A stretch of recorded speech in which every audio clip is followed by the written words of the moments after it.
Hello everyone, and this is another video from me, MUA Black Swan, and this is with the company Tinashe Hair.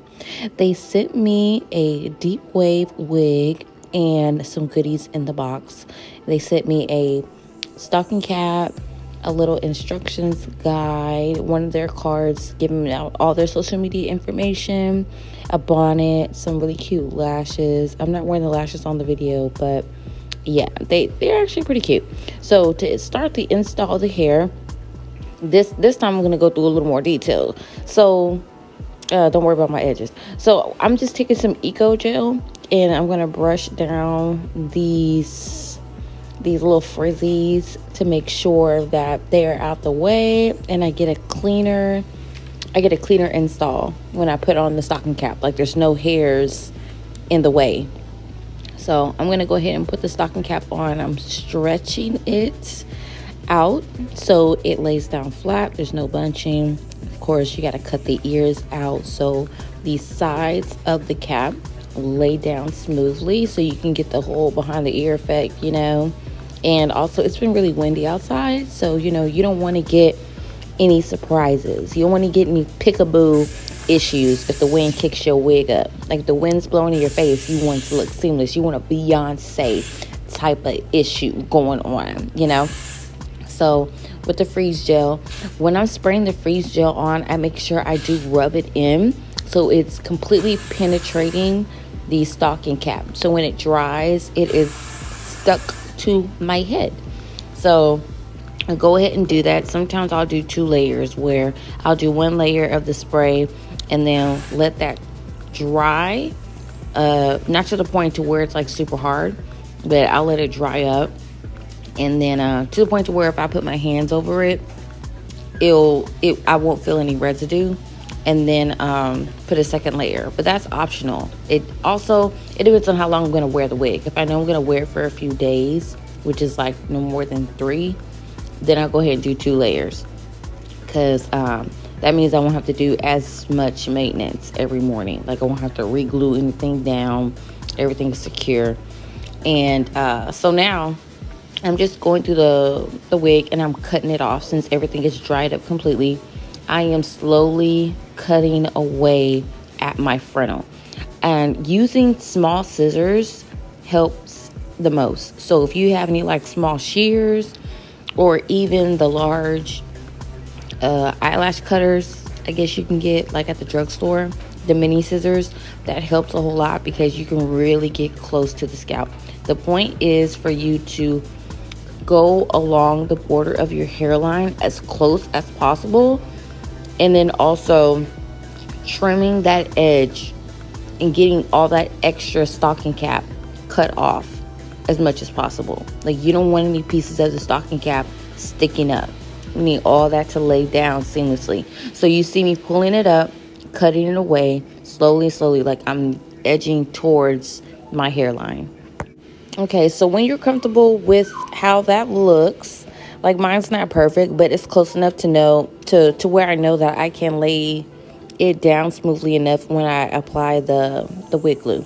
So adding foundation to the stocking cap so it will match my scalp. This foundation, girl, it's a little dark, but I wasn't even mad at it. I just really need to be tinted because I don't want, in between, like if I part my wig, I don't want people to see the stocking cap. So I just go with the foundation color. Some people do concealer. I just do my own foundation.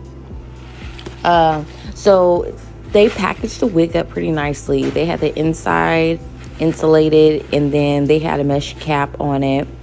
And they had it pinned down, so the hair was it was fresh. Like the curls were perfectly in place, as you can see. So I had that. And so what I'm gonna do now, oh yeah, and the wig is really soft, and I didn't have any shedding, so that's like a big one. So I'm gonna go ahead and show you the inside of the cap. As you can see, it is a 13 by 4 HD lace frontal wig. It's 24 inches. It's a deep wave.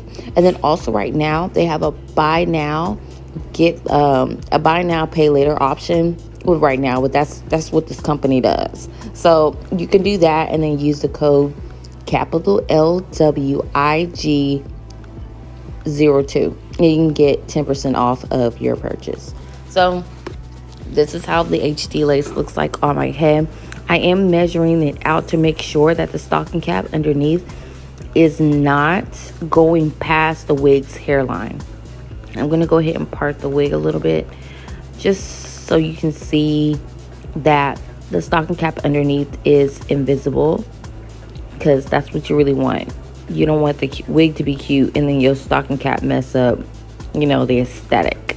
So I'm doing that. I usually have to cut around the ears. Like I've shown in previous videos, I usually have to cut into the wig so it'll fit my head, because, you know, the back of my head's pretty small, but then I have a big forehead, so I have to make some weird adjustments.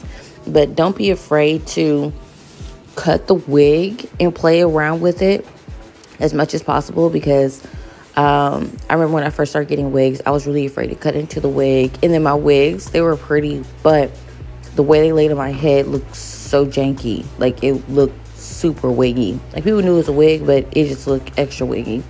So I went ahead and cut the front lace off. And then also, I didn't mention it, but I did go ahead and wash the wig before I'm actually doing the actual install. Like, when I was measuring it, it wasn't washed.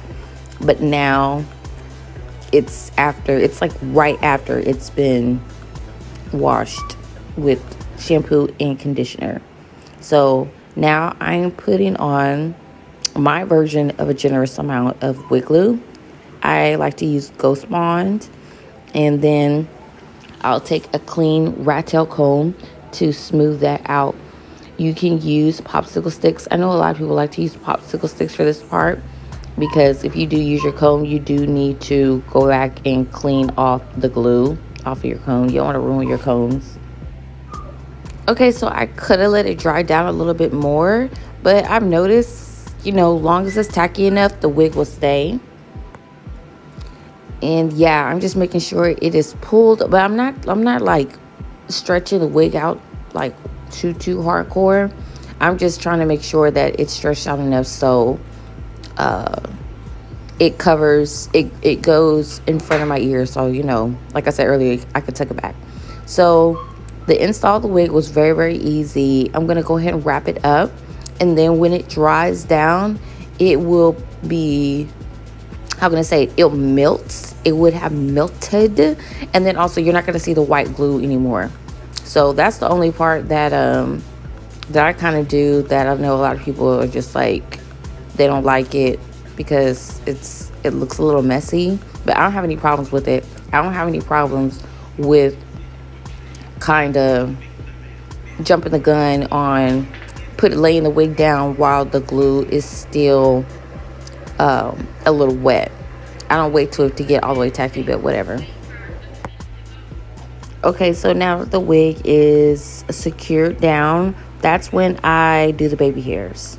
That's the time I do the baby hair. Some people, they do it all at once, but I notice sometimes when I'm using like edge control, especially like one that's like kind of wet, like styling mousse and or the Echo Gel, sometimes it will loosen up the wig glue, and then so I have like loose, I'll have to like re-glue the wig down because it kind of dissipated. Is that the right word? It kind of like disintegrated some of the glue. So yeah, I like to do it, that kind of stuff. It does take a little longer, but the result comes out so much better. And then also, taking your time on installing your wig saves you money.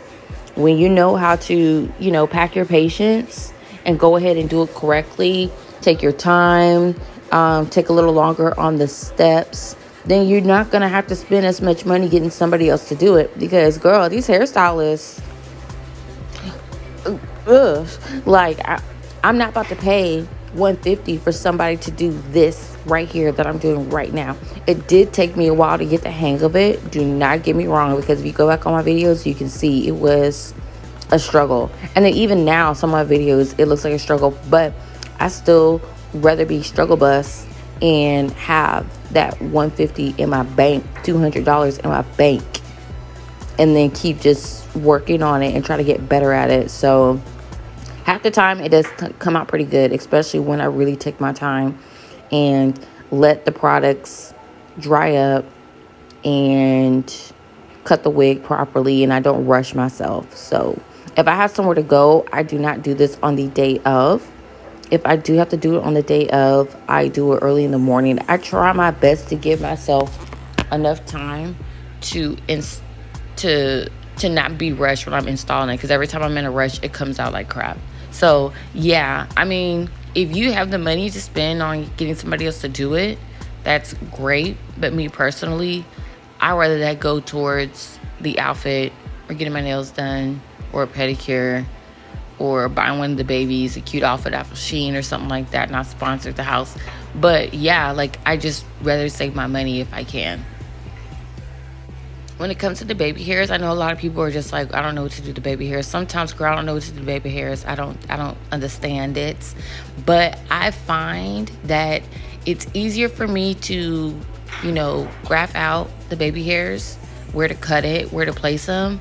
I just go with the temples. I do both sides of the temples of my head, cut that out, and I kind of have it, you know, linger above my eyebrows. Like, I use that as a gauge, and then I'll do the widow's peak, and then I'll do the sides, like the sideburns, after I know where I want the part to be, because I have to rewrap the hair after that, because, you know, sometimes the sides don't be sticking down when I need them to, or whatever, or they get taken up because I didn't give it enough time to. I'll be impatient sometimes when it comes to the ear part. So yeah, I usually do that part at the end, if that makes any sense. And I'm trying not to like contradict myself from my earlier statement, but yeah, I usually always have to redo the ear part, because this part gets tugged and pulled on the most. So I have to sometimes double secure it, and then you know, take out that extra 5-10 minutes to make sure that it's cut properly and is gelled down like it's supposed to. So yeah, and that's usually because I touch it the most. So that's the best way I can explain it.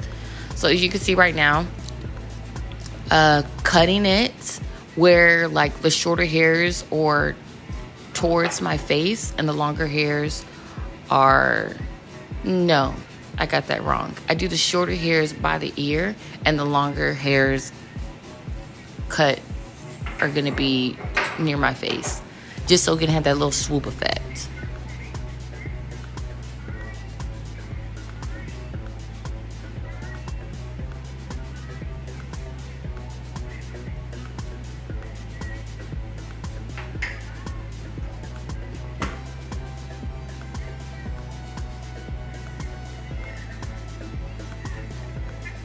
Okay, so now that all that's done and I feel confident in the installation, I'm going to show y'all how the wig looks as I part it. This hair, I got so many compliments on it, especially on my Instagram stories, on my Facebook story. Like, it just, like, I wore that wig, okay? I wore it. And it really didn't matter if I had on makeup or not. So it's not one of the wigs that overwhelm you, and it looks pretty natural. Like, it mimics loose curl hair, if you get my drift. So yeah, I love it. It's really light. It's super manageable. I've had this wig since before I posted this. Oh my gosh, I can't talk. I've had this wig for about 2-3 weeks now, and I can tell y'all right now, as I'm doing this voiceover, like, it's been a minute since I had this wig.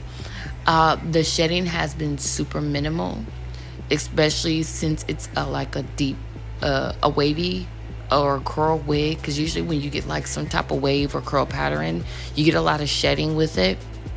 But this one, I got minimal shedding, and to the point to where it's not, nobody's gonna know it sheds. The only time it sheds is when I am like really combing through it, and then I like catch a tangle or something and I yank at it. But if you comb from the bottom up, which I should have been doing, so Like, don't look at the video as reference. But if you come from the bottom, start the tip, and then move your way up, the hair comes out perfectly. You don't have to worry about a whole bunch of shedding. You're not going to be shedding everywhere you go. You can swing this hair around, blow it in the wig. It looks really, really cute. The ends are healthy. And as you can see, it drops right below my chest area. So yeah, like, I get this wig, I'll give it like an 8 out of 10. And that's just me comparing it to like a $1,000 wig, because like it melts and it looks really good. It's soft. The quality is really, really nice. So yeah, I love it. I love it. Highly recommend it. And then don't forget to use your discount code to get your 10% off. And yeah, let me know if this helps you on your next wig purchase. Thank you guys for watching. I'll catch you on the next one. Bye.